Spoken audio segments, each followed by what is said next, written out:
আসসালামু আলাইকুম। ওয়েলকাম জানাচ্ছি আমার ব্লগ ভিডিও আরবি সুইট ড্রিমে। কেমন আছেন আপনারা ভিউয়ার্স? আমি আলহামদুলিল্লাহ আপনাদের দোয়ায় ভালো আছি। তো আমার ভিডিওগুলো দেখছেন তো? অবশ্যই দেখবেন। তো আমি সকালবেলার ব্রেকফাস্ট বানানোর জন্য চলে আসলাম রান্না করে। আমি বানাবো পরোটা।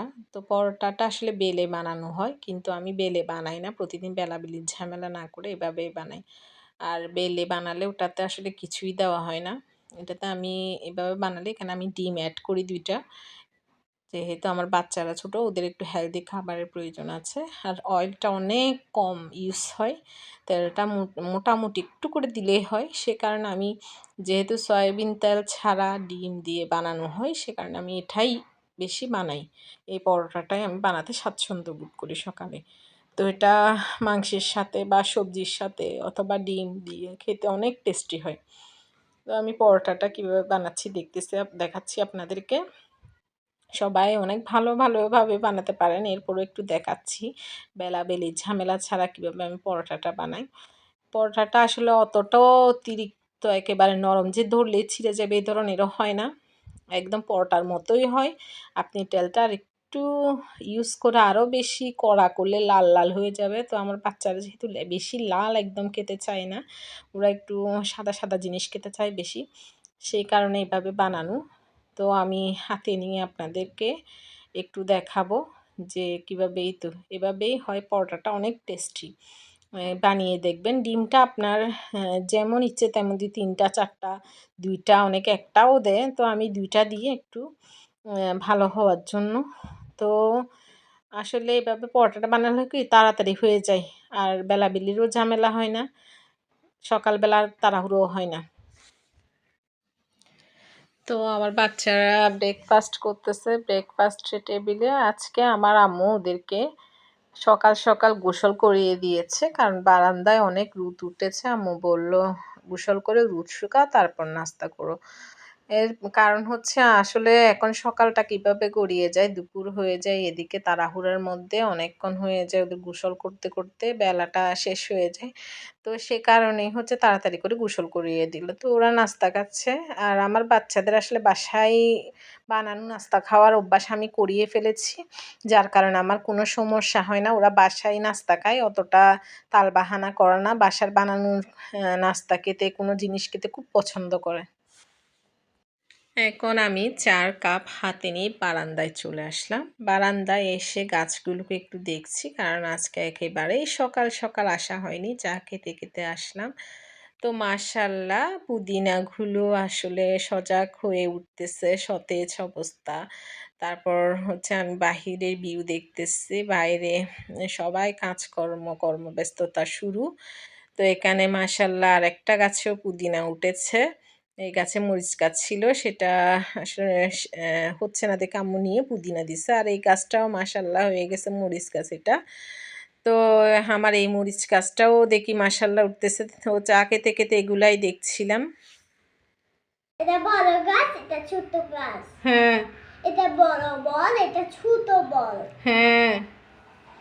সোয়াত, আম্মু বসো ঠিক করে, তোমাকে পড়াবো। এটা বড় মেয়ে, এটা ছোট মেয়ে। হ্যাঁ, এটা ছোট গাড়ি, এটা ছোট বাস। বড় গাড়ি। হ্যাঁ, এটা বাস বলবা যে শুধু, এটা একটা ছোট কার, বুঝছো? তারপর এটা ছোট বাঘ, এটা বড় বাঘ। হ্যাঁ, এগুলো হচ্ছে বড় ছোট চীনা। বড় কোনগুলো আর ছোট কোনগুলো, এগুলা চীনা। ঠিক আছে? আচ্ছা, এখন দেখি ইংলিশ ওর সাথে সাথে পড়ো। সোয়াদ বসো, তুমি ঠিক করে বসো, চেয়ারে বসো। পড়তে বসলে দুষ্টামি করে না একদম। হ্যাঁ, ওকে। আচ্ছা বলো, কলিফ্লাওয়ার ফুলকপি বলো। সোয়াত বলো, কলিফ্লাওয়ার ফুলকপি। হ্যাঁ, গ্রিন ব্যানানা কাঁচা কলা। গ্রিন ব্যানানা কাঁচা কলা। তুমি ঠিক করে বই রাখো সোয়াত, বই রাখো। গ্রিন কিউকাম্বার, চাল কুমড়া, ও পড়বে। হ্যাঁ, তো কলিফ্লাওয়ারটা কি বলছিলাম, ফুলকপির ইংলিশ কি?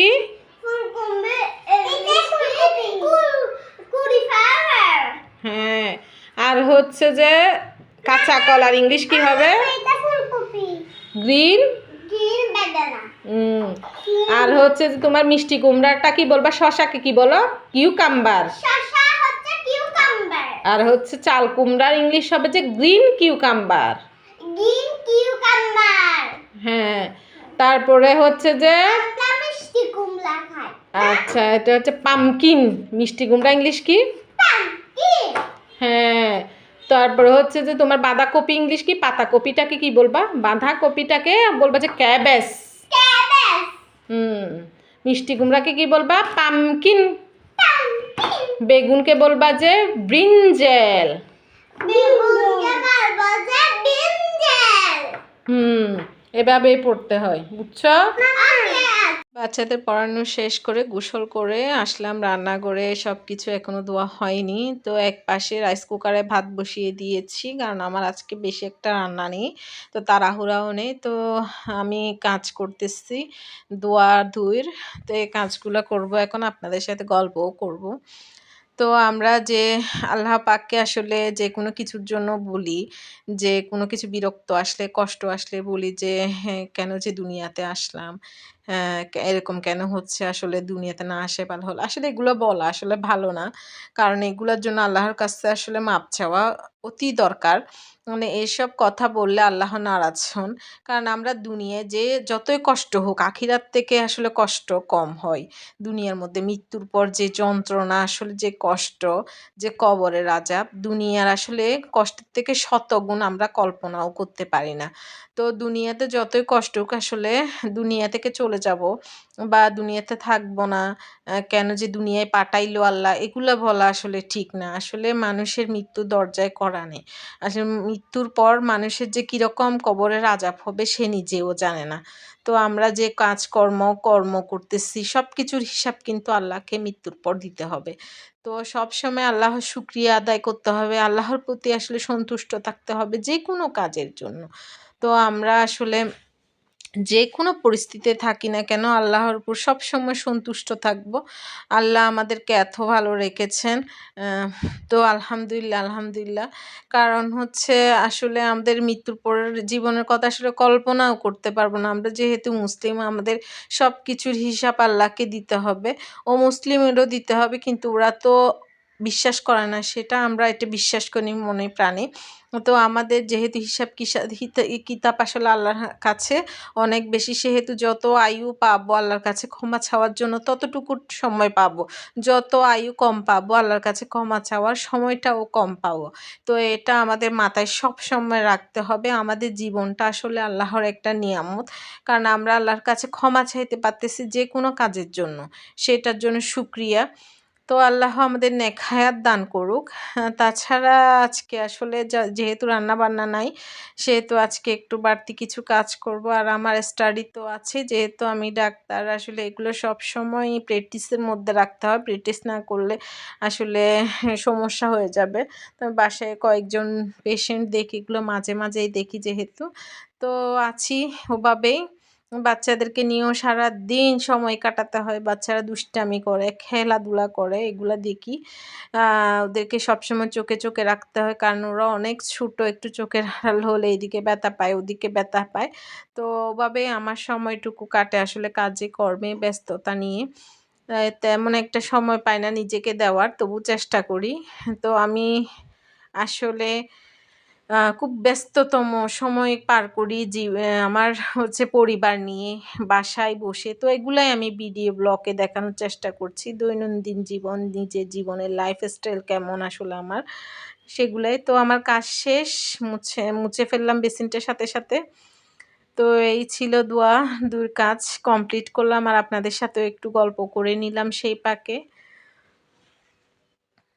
তো আমি ছাদে আসলাম বাচ্চাদের নিয়ে, একটু ছাদে হাঁটবো।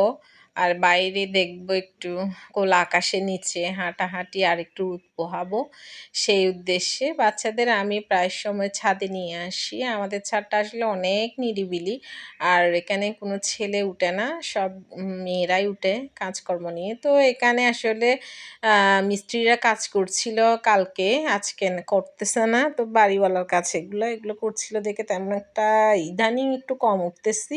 তো আজকে দেখলাম মিস্ত্রি নাই, সেহেতু একটু উঠে খোলা আকাশ দেখতেছি। এখানে রেলিংগুলো অনেক বড় বড়, সেজন্য আসলে সেফটিটা অনেক বেশি, বাচ্চাদের নিয়ে উঠতে সমস্যা হয় না।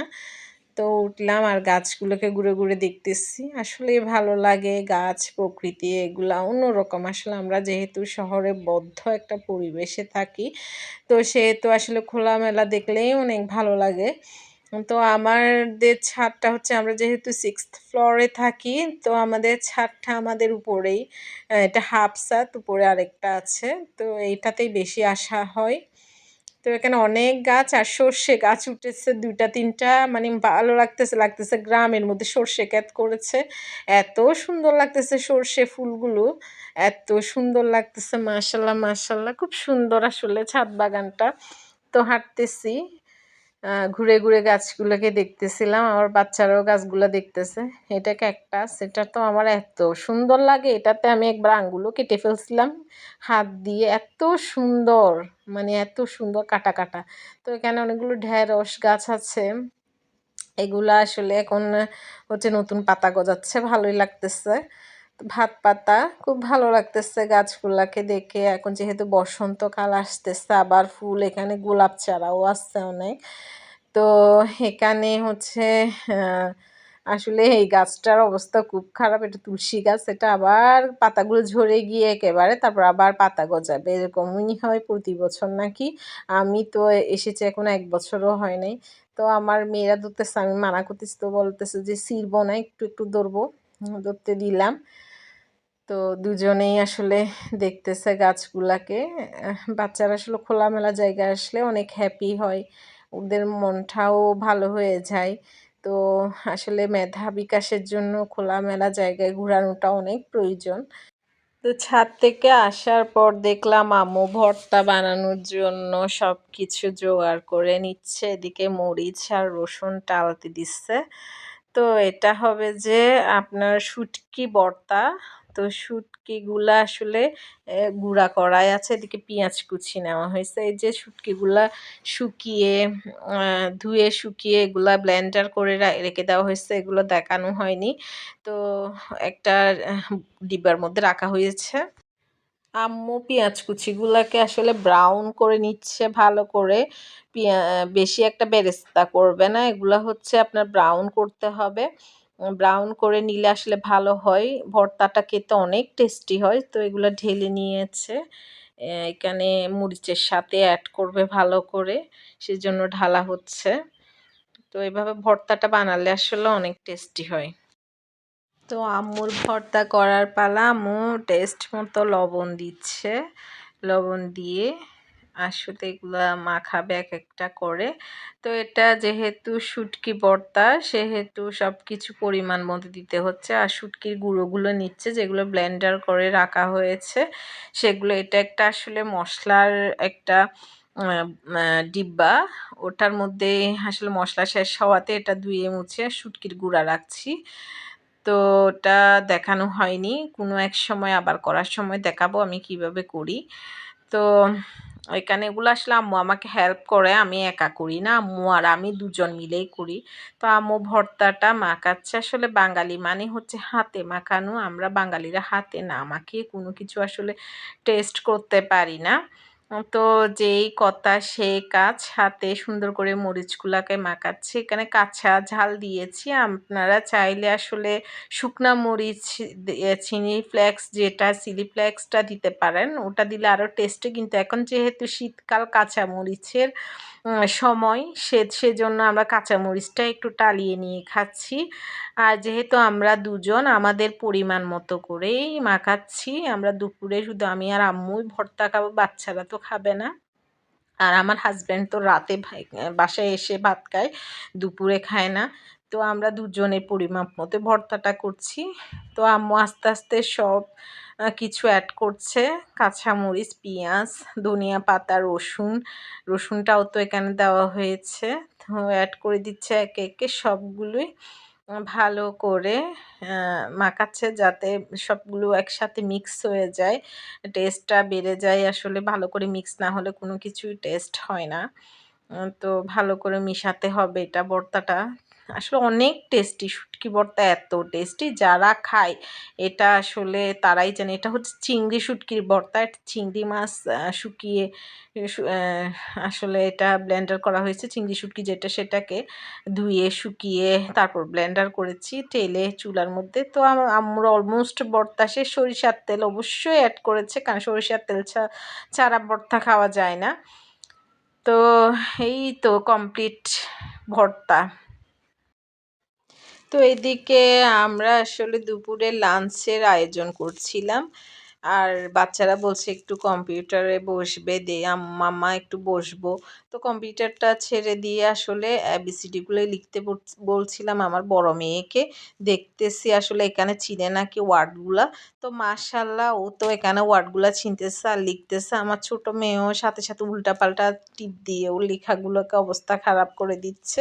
তো ২ বোন এভাবে করে কম্পিউটারে বসেছে। আসলে একটু কম্পিউটারে বসানো দরকার এখন যেহেতু প্রযুক্তির যুগ।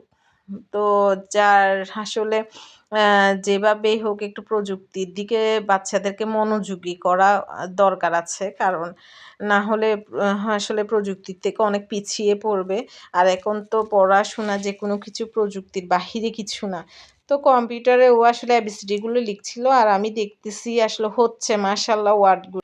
এখন রাত, আসলে সন্ধ্যার পর আমি নাস্তা করছিলাম। তো আমার ভিডিও ব্লগটি যদি এতটুকু ভালো লাগে আপনাদের, তাহলে একটা লাইক এবং সাবস্ক্রাইব করে দিবেন।